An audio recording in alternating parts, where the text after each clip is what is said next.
Hello students, आज हम लोग स्टार्ट करेंगे कैप्सूल कोर्स। 30 डेज में मेडिकल की कंप्लीट तैयारी 2021 नीट के लिए आप कैसे 30 डेज में अपनी तैयारी को पूरी तरीके से कंप्लीट कर सकते हो। ठीक है, तो हम लोग देखेंगे और इसके लिए हमने क्या किया है, यहाँ पे पूरे क्लास 12 के सिलेबस को 10 पार्ट्स में डिवाइड किया है और हर पार्ट के लिए हम लोग 3 डेज मतलब 3 क्लास यूज करेंगे। ठीक है, और इस बीच में मैं लाइव भी क्लास कराऊंगा और आपको वीडियो लेक्चर भी रहेगा।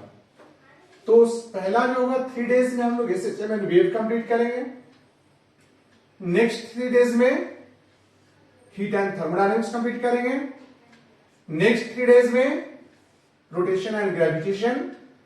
Next 3 days force and work. Next 3 days unit dimension and kinematics. Next 3 days electrostat. Next 3 days current. Next 3 days EMI, AC and electromagnetic wave. 3 days, उसके बाद 3 days में optics and then 3 days में modern physics। इस course की एक खासियत होगी कि इसमें मैं बीच बीच में टेस्ट भी लूंगा। दैट इज 30 डेज के बदले जैसे 3 डेज में आपने कंप्लीट किया और उसके बाद आप एक टेस्ट दे सकते हो। आपको क्वेश्चन में अपलोड कर दूंगा, उस क्वेश्चन को आप देख सकते हो। उसी क्वेश्चन पे आप ट्राई कर सकते हो कि हमने 3 डेज में जो पढ़ा है उससे कितना हमें बेनिफिट हुआ। ऐसे करके 30 डेज में हम लोग कोर्स तो कंप्लीट करेंगे ही, साथ में 10 टेस्ट भी कंडक्ट कर लेंगे और 10 टेस्ट से आपको पता चल जाएगा कि हमारी तैयारी कैसी है और it will be very helpful for you. आपके लिए काफी हेल्पफुल होगा।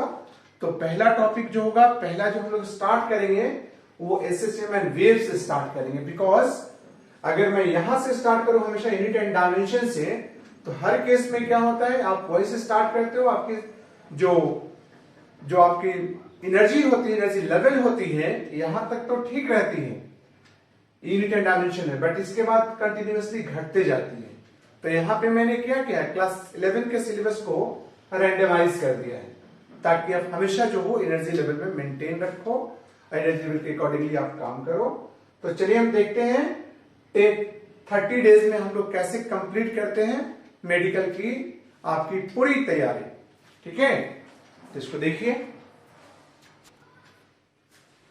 चलिए तो हम लोग एसएचएम में देखते हैं periodic function and non periodic function. That is ये चैप्टर स्टार्ट करने से पहले हमें देखना होगा पीरियोडिक फंक्शन क्या होता है। तो पीरियोडिक फंक्शन क्या होता है,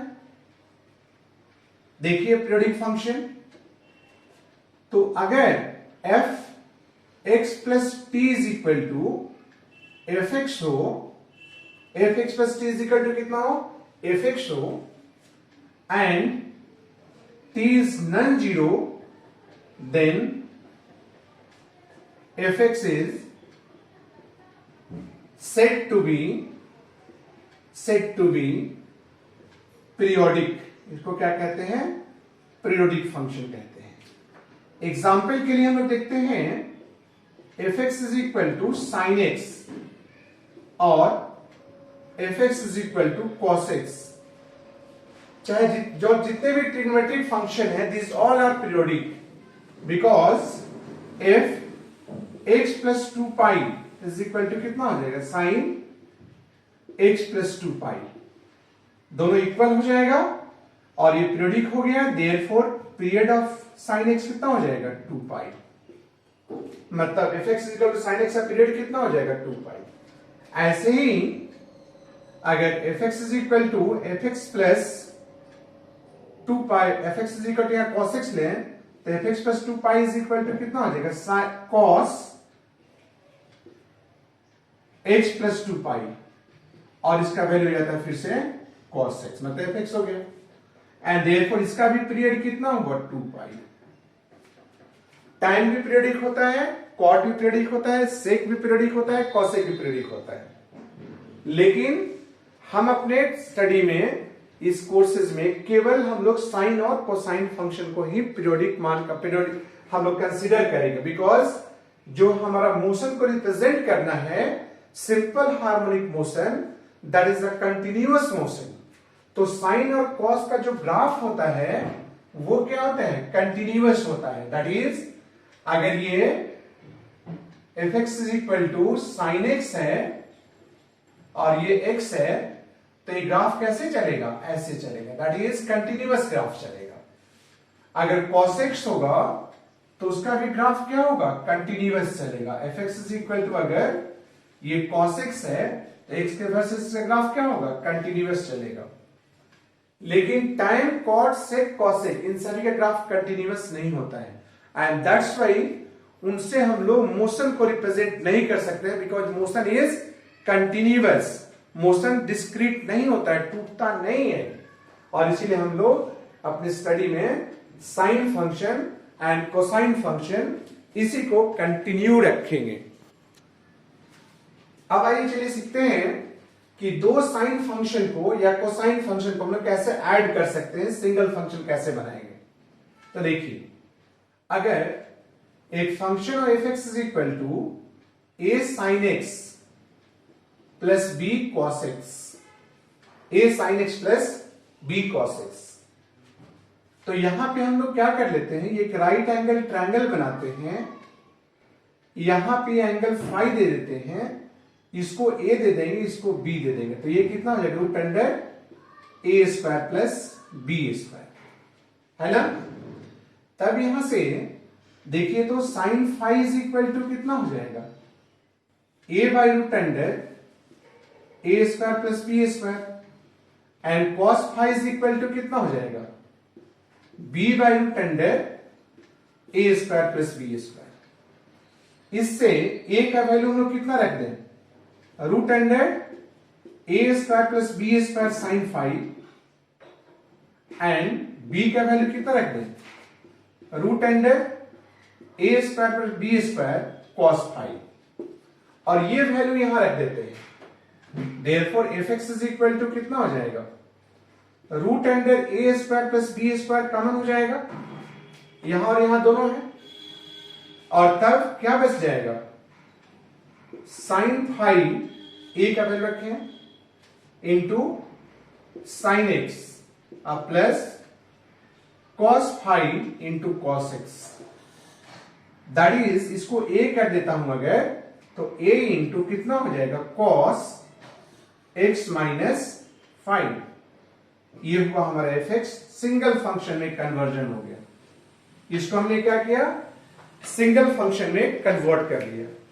तो कैसे सिंगल फंक्शन में कन्वर्ट करेंगे, समझ में आया। और ये सिंगल फंक्शन में आ गया, तब इसका टाइम पीरियड कितना हो जाएगा, 2 पाई हो जाएगा। ठीक, अब आगे देखो, अगर हम लोग कॉस के बदले साइन फंक्शन लेना चाहते हैं तो इसको बी कर ले, इसको ए कर ले, और तब यहां पे sine five is equal to b by root under A square plus B square, and therefore b is equal to कितना हो जाएगा, root under A square plus B square into sine five, and similarly cos five is equal to कितना हो जाएगा, base a by root under A square plus B square, therefore a is equal to कितना हो जाएगा, root under A square plus B square into cos five, and therefore इस equation को लिख सकते हैं f x is equal to root under A square plus B square common हो जाएगा, और अंदर क्या बच जाएगा, एक जगह पे क्या रख दें, cos five into sine x plus sign five into cos x. इसको ए मान लेते हैं तो क्या हो जाएगा, साइन एक्स प्लस फाइव। तो आप देख सकते हो, रिड्यूस कर सकते हैं हम लोग साइन प्लस कोसाइन फंक्शन को दो टर्म में ऐसे रिप्रेजेंट कर सकते हैं, या तो कॉस फंक्शन में या फिर साइन फंक्शन में। दोनों में से किसी एक फंक्शन में हम लोग कन्वर्ट कर सकते हैं, जो आपको इजी लगे, बिकॉज यही दो फंक्शन है साइन और कोसाइन जो कि सिंपल हार्मोनिक मोशन को रिप्रेजेंट करेंगे। ठीक है, तो रिड्यूसिबल फंक्शन समझ में आया कैसे मैंने रिड्यूस किया। अब एक बहुत इंपॉर्टेंट पॉइंट है आपके कंप्यूटिंग पॉइंट ऑफ व्यू से, कि अगर F x is equal to sine के इंटू एक्स हो, कितना हो, साइन के इंटू एक्स। देखो यहां पे एक्स का मल्टीपल के है, तब इसका पीरियड कितना हो जाएगा, इसका पीरियड हो जाएगा 2 पाई बाई के। मतलब जो भी एक्स का कोफिशिएंट होता है वो डिवाइड हो जाता है। तो यहां एफ एक्स का पीरियड कितना हो जाएगा, 2 पाई बाई के। अगर यहां ओमेगा रहता तो कितना होता, बाई ओमेगा। यहां टी रहता तो कितना होता है, टी। जो भी रहेगा आप पीरियड ऑफ फंक्शन निकाल सकते हो। ऐसे ही अगर F x is equal to cos omega into t हो, तब f t is equal to, तब यहां पीरियड कितना हो जाएगा, 2 पाई बाई ओमेगा। ध्यान रखना टी यहां वेरिएबल हो गया। तो इस तरह से हम लोग देख सकते हैं कभी भी किसी भी फंक्शन का पीरियड निकालना होगा सिंपल हार्मोनिक मोशन में, तो हम लोग ये फॉर्मूला यूज करेंगे और रिडक्शन के लिए फॉर्मूला यूज करेंगे। तो क्वेश्चन कैसे पूछा जाता है, अब इस पे हम लोग स्ट्रेस देंगे, इस कंसेप्ट पे क्वेश्चन क्या पूछा जा सकता है। ठीक है, तो एक दो क्वेश्चन करते हैं फिर आगे बढ़ते हैं। तो देखो अब हम लोग अगर एक क्वेश्चन सॉल्व करते हैं कि if f x is equal to 3 sine x plus 4 cos x है, यहां साइन भी रह सकता था, कोई दिक्कत नहीं है। Reduce into single T function, trigonometric function. कैसे रिड्यूस करेंगे, क्या होगा, और इसे पूछा जाएगा जब क्वेश्चन आपके एसएसटी में पूछा जाएगा what is the amplitude, what is the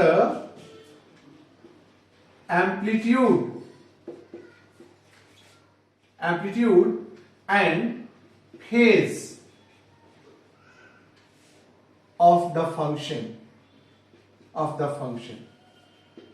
तो रिड्यूस करेंगे। अब डायरेक्ट आपको रिड्यूस करना होगा। सॉल्यूशन में आप क्या करोगे बताओ, under root 3 square plus 4 square sine x plus 5 करोगे ना। अगर साइन में रिड्यूस किए तो, और तब वहां पे आपको जब मैंने डायग्राम बनाया था ये 5 हो गया और 3 का कोफिशिएंट कहां रहेगा, यहां, मतलब साइन का कोफिशिएंट यहां रहेगा और कॉस का कोफिशिएंट क्या रहेगा, यहां रहेगा। ये हो गया 5 हो गया, under root 3 square plus 4 square. तो tan phi is equal to कितना हो जाएगा, tan phi is equal to हो जाएगा बेस, बोलो 4/3। तो 4/3 and therefore phi is equal to कितना, 53 डिग्री। तो आपके आंसर्स में क्या हो गया बताओ, रिड्यूस तो मैंने कर दिया। व्हाट इज द एम्पलीट्यूड, तो एम्पलीट्यूड कितना हो गया 5। फेज ऑफ द फंक्शन क्या हो जाएगा, तो फेज हो जाएगा x प्लस 5। और उसी में क्वेश्चन पूछ दिया फेज कांस्टेंट कितना है, तो फेज कांस्टेंट कितना हो जाएगा 53 डिग्री, केवल 5। तो इस तरह से हमने एसएचएम का चैप्टर स्टार्ट करने से पहले कुछ मैथमेटिकल टर्म्स आपको बताया। ये मैथमेटिकल टर्म्स आपको हेल्प करेगा समझने में। ठीक है, तो एम्पलीट्यूड कितना हो गया 5, कैसे निकाले, साइन का जो कोफिशिएंट होता है, फेज क्या होता है, साइन के साथ जो एंगल होता है या कॉस के साथ, फेज कांस्टेंट क्या होता है, जो वेरिएबल के साथ ऐड या सब्ट्रैक्टेड फॉर्म में रहता है। तो ये क्या हो गया, फेज कांस्टेंट हो गया। तो ये बार बार आपके सिंपल हार्मोनिक मोशन के लिए इक्वेशन पढ़ोगे उसमें बार बार ये टर्म्स आएंगे, इसीलिए मैंने इसको मैथमेटिकल वे में बता दिया।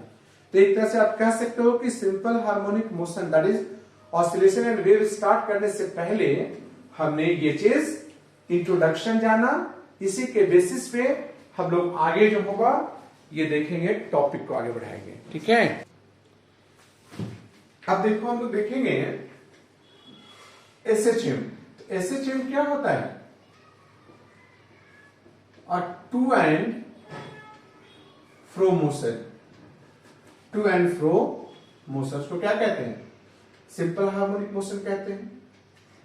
अब ये एसएचएम जो होता है दो तरह का होता है। पहला होता है लीनियर एसएचएम। तो लीनियर एसएचएम कैसे होता है?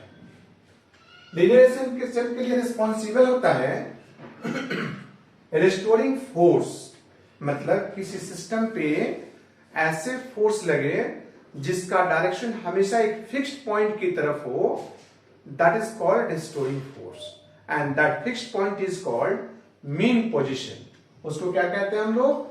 Mean position. जैसे एक स्प्रिंग को हम लोग नेचुरल पोजीशन में रखते हैं तो मीन हो गया, अगर उसको एक्सटेंड करते हैं तो स्प्रिंग फोर्स क्या चाहता है? वापस आना चाहता है। अगर कंप्रेस करते हैं तब भी स्प्रिंग क्या होता है? वापस आना चाहता है। तो इन एनी केसेस अगर फोर्स हमेशा टुवर्ड्स सेंटर लगे, टुवर्ड्स मीन लगे, तो उसे क्या कहेंगे? Linear SHM. जैसे देखो ये मीन पोजीशन अगर हो गया और अगर ऑब्जेक्ट यहां है x डिस्टेंस पे तो फोर्स इधर लग रहा है, और अगर यहां है x डिस्टेंस पे तो फोर्स इधर लग रहा है। तो फोर्स हमेशा क्या हो रहा है? यहां पे force is proportional to minus of x हो रहा है। That is force is equal to a constant. एक कांस्टेंट हो जाता है, वो हो जाता है minus k into x. That is acceleration is equal to कितना हो जाता है? a is equal to minus k by m into x हो जाता है। That is a is proportional to कितना हो गया? माइनस एक्स हुआ ना। दैट इज यहां पे d2x differential form by dt square is equal to कितना? Minus k into x. ये हुआ लीनियर एसएचएम। क्या हुआ? Linear SHM. सेकेंड होता है एंगुलर एसएचएम। Angular SHM. और इस एंगुलर एसएचएम में क्या हो जाता है?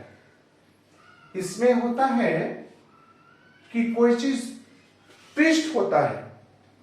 जैसे अगर हम लोग किसी चीज को सिंपल पेंडुलम की ही बात करते हैं, अगर इसको ऐसे छोड़ देते हैं, इस एंगल पे मेरा हाथ मान लो स्ट्रिंग है, तो ऐसे आएगा, ऐसे जाएगा, तो एंगुलर ट्विस्ट होगा इसमें। ऐसे ही किसी चीज को ऐसे हम लोग टर्न कर दे, ट्विस्ट कर दे, तो वापस आना चाहेगा, तो वहां पे टॉर्क रिस्पॉन्सिबल होता है। दैट इज मीन पोजीशन के अबाउट टॉर्क लगता है ना? क्या लगता है? टॉर्क। तो यहां पे क्या होता है? Torque is proportional to minus of angular displacement theta. That is tau is equal to minus k into theta.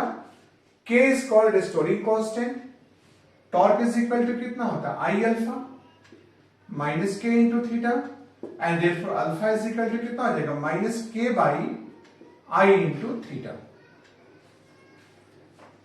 अब यहां पे लिखेंगे हम लोग differential form d square theta by d T square is equal to minus k into theta. अब दोनों को हम लोग एक साथ सॉल्व करते हैं। क्योंकि आपको ये सॉल्व नहीं करना है, आपको इसमें से क्वेश्चन पूछा सकता है, स्टेप से क्वेश्चन पूछा सकता है, लेकिन अगला स्टेप जो मैंने सॉल्व कर रहा हूं that is d2x by is equal to कितना हो जाएगा? माइनस बाई कितना हो जाएगा? x हो जाएगा, और यह हो जाएगा minus k into D T square. और इसको जब हम लोग सॉल्व करेंगे, डबल डिफरेंशियल इंटीग्रेशन करेंगे, तो इक्वेशन आएगा x is equal to a sine omega t plus five मान लेंगे। यहां भी सॉल्व करेंगे तो जो इक्वेशन होगा वही हो जाएगा x इज इक्वल टू हो जाएगा, ये देखते हैं x इज इक्वल टू कितना हो जाएगा? तो x is equal to same हो जाएगा, और वो कितना हो जाएगा? a sine omega t plus five. That is चाहे लीनियर एसएचएम हो चाहे एंगुलर एसएचएम हो, ऑन सॉल्विंग लिख देते हैं। दोनों केस में जो रिजल्ट होगा ये इसी फॉर्मेट में होगा, और तब ये कहलाता है equation of motion of SHM. Motion of SHM. दोनों केस में, इसके लिए भी इसके लिए भी। तो equation of motion of SHM क्या हुआ समझ में आया? x is equal to a sine omega t plus five. अब आपको अगर क्वेश्चन एमसीक्यू में आएगा तो यहां से आ सकता है, लीनियर एसएचएम में क्वेश्चन पूछा जा सकता है कि फोर्स जो होता है डिस्प्लेसमेंट के साथ कैसे रिलेटेड होता है। तो फोर्स प्रोपोर्शनल टू कितना होता है? माइनस ऑफ एक्स होता है। फोर्स का डायरेक्शन क्या होता है? हमेशा मीन पोजीशन की तरफ होता है। एक्सेलरेशन और डिस्प्लेसमेंट का रिलेशन क्या होता है? Proportional to minus of x होता है। और ये इक्वेशन हो गया। तो इक्वेशन तक हम लोग आ गए। अब देखते हैं, अब हम लोग वापस आते हैं, जो हमारा इक्वेशन मिला x is equal to a sine omega t plus five. तो ये सिंपल हार्मोनिक मोशन का इक्वेशन हुआ। थोड़ी देर के हम लोग मान लेते हैं let five is equal to zero. तो x इज इक्वल टू कितना हो गया? A sine omega t. तो बताओ इसका ग्राफ कैसा होगा? साइन फंक्शन ग्राफ ऐसे ही होता है ना। ये मैक्सिमम एम्पलीट्यूड ए हो गया, ये क्या हो गया? ए हो गया। अगर इसको डिफरेंशिएट करेंगे तो dx by dt is equal to कितना हो जाएगा? बोलो। टाइम का कोफिशिएंट बाहर होगा, साइन कॉस में कन्वर्ट होगा, तो a omega into cos omega t हो गया। ये आपको समझने के लिए मैंने किया। ये हो गया v और ये हो गया v नॉट। तो v not into cos omega t. तो कॉस फंक्शन का ग्राफ कैसे चलेगा? देखो तो ऐसे चलेगा। ये क्या होगा? v नॉट हो जाएगा, हुआ ना। अब यहां क्वेश्चन क्रिएट होता है, एक तो कि साइन और कोसाइन फंक्शन का ग्राफ आपने देखा। अगला क्वेश्चन होता है the phase difference between displacement and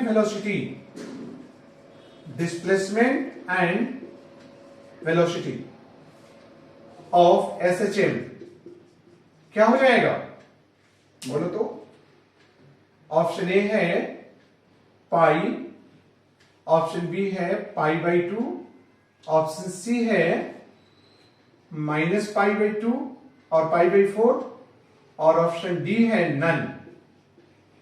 तो क्लियरली ये साइन ओमेगा टी है और ये क्या है? कॉस ओमेगा टी है। तो साइन और कोसाइन फंक्शन को दोनों साइन में लाने के हम लोग क्या लिख सकते हैं? v is equal to v naught into sine omega t plus pi by two कर सकते हैं, because sine theta plus pi by two is equal to cos theta होता है। इसका मतलब आपका ऑप्शन कौन करेक्ट होगा? बी होगा ना। साथ में ये भी देखो, अगला क्वेश्चन पूछा जा सकता है कि कौन लीड करता है, डिस्प्लेसमेंट या फिर वेलोसिटी। तो लीड कौन किया? वेलोसिटी। ये माइंड में रख लो कि जब भी हम लोग सिनुसॉइडल फंक्शन को डिफरेंशिएट करते हैं तो जो रिजल्ट मिलता है वो क्या होता है? लीड कर जाता है। क्या करता है? लीड कर जाता है। कितना से? पाई बाई टू से।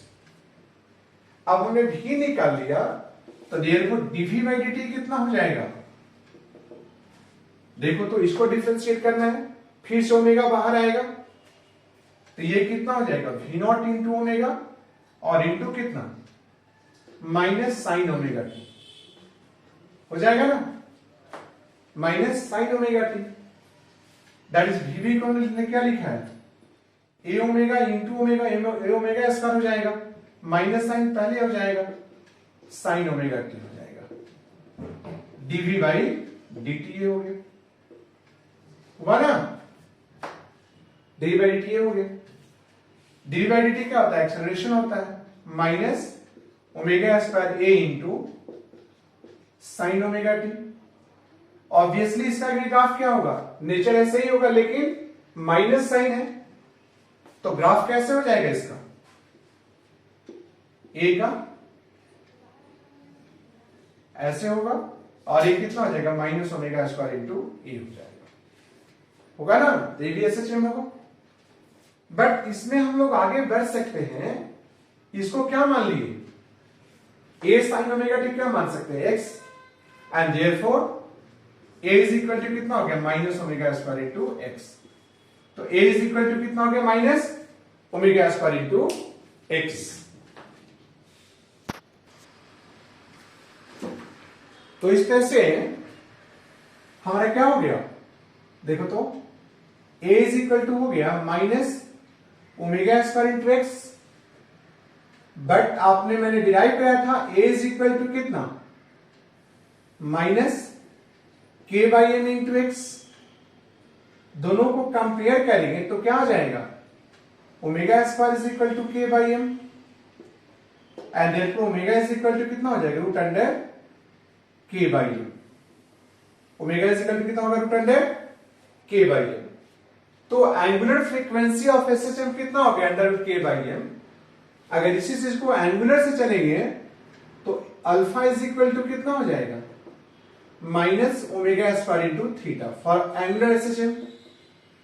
फॉर एंगुलर एसएचएम हो जाएगा, that is, but alpha is equal to होता कितना है, minus k by I into theta, and therefore compare करेंगे तो ओमेगा स्क्वायर कितना हो जाएगा, k by I, and therefore omega is equal to कितना हो जाएगा, under root k by I. तो ये हम लोग कंपैरिजन के साथ एंगुलर फ्रीक्वेंसी भी निकाल सकते हैं, इक्वेशन मालूम होगा तो फेज डिफरेंस निकाल सकते हैं। अब कुछ टर्म्स देखते हैं, जो टर्म्स हमने देखा था, देखो यहां पे जो x था कितना था, a sine omega T, v कितना था, a omega into cos omega t. तो आपसे क्वेश्चन पूछा जाएगा कि अगर डिस्प्लेसमेंट का फ्रीक्वेंसी n है तो वेलोसिटी का फ्रीक्वेंसी कितना होगा, वो भी n ही होगा, बिकॉज दोनों जगह फ्रीक्वेंसी क्या है, सेम है, एंगुलर फ्रीक्वेंसी। तो एंगुलर फ्रीक्वेंसी सेम है तो लीनियर फ्रीक्वेंसी भी क्या होगा, सेम होगा। और एक्सेलरेशन कितना आया था, a is equal to minus omega square into a into sine omega t, यही आया था ना। तो डिफरेंशिएशन से यहां जो फेज होता है उसके फ्रीक्वेंसी में कोई चेंज नहीं आता है, हमेशा याद रखना। तो चाहे एक्सेलरेशन हो, चाहे वेलोसिटी हो, चाहे डिस्प्लेसमेंट हो, सबका फ्रीक्वेंसी क्या होता है, सेम होता है। क्लियर। अब यहां पे x मैक्स कितना हो जाएगा, मतलब मैक्सिमम डिस्प्लेसमेंट कितना हो जाएगा a, और x मिनिमम कितना हो जाएगा, 0। साइन ओमेगा टी का वैल्यू 0 हो जाएगा तो 0। यहां पे v मैक्स कितना हो जाएगा, जब इसका वैल्यू 1 हो या -1 हो तो मैग्नीट्यूड में कितना हो जाएगा, a ओमेगा, और v मिनिमम कितना हो जाएगा, 0। साइन नहीं लेते यहां पे, माइनस प्लस से अंतर नहीं पड़ता, मैग्नीट्यूड की बात कर रहा हूं। यहां पे एक्सेलरेशन मैक्सिमम कहां होगा, कितना होगा, omega square into A, and A minimum कितना हो जाएगा, 0। ठीक है। तो कभी कभी इससे भी रिलेटेड क्वेश्चन पूछा जा सकता है कि एक्सेलरेशन मैक्सिमम कितना होगा, ये इक्वेशन दिया हुआ रहेगा, इसमें ओमेगा का वैल्यू दिया हुआ रहेगा, मैक्सिमम एक्सेलरेशन क्या होगा, ये चीज आपको बताना होगा। तो इस तरह से हम लोग क्वेश्चन को डील करेंगे। जैसे क्वेश्चन है यहां पे देखो, क्वेश्चन है यहां पे कि if x is equal to 20 sine 50 pi t, then find the maximum and minimum displacement, number 2 velocity, number 3 acceleration। आप निकाल सकते हो, आप खुद ट्राई करोगे। नेक्स्ट जो क्लास होगा, नेक्स्ट जो वीडियो आएगा, उसमें मैं इसके सॉल्यूशन के साथ हम लोग आगे बढ़ेंगे और सॉल्व करेंगे। हमें 3 क्लासेस में इसको कंप्लीट करना है, एसएचएम एंड वेव को। ठीक।